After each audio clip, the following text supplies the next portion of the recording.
Gheorghiță Ioana, Muțu Elena, Chisăriță Andra, Clubul Sportiv Gimnis Iași 1.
Gheorghiță Ioana, Muțu Elena, Chisăriță Andra, Clubul Sportiv de Gimnastică Gimnis Iași 1.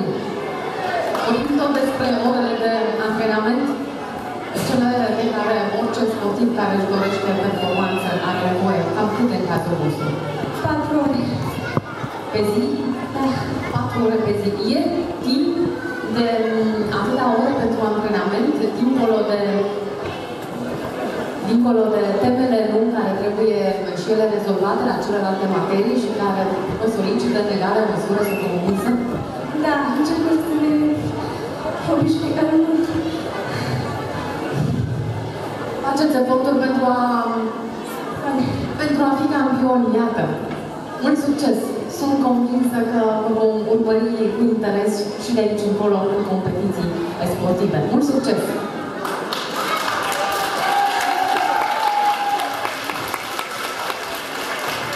Triul de la CSM Arad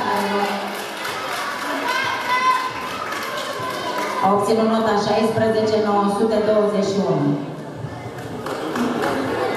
Mai departe, Colidiuc Andra, Stoicuț Cosmina, Buha Diana, Clubul Sportiv Școlar 1, Constanța 1.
Școlinic Andra Stoinuț, Cosmina Buha, Diana, Grupul Sportiv Școlar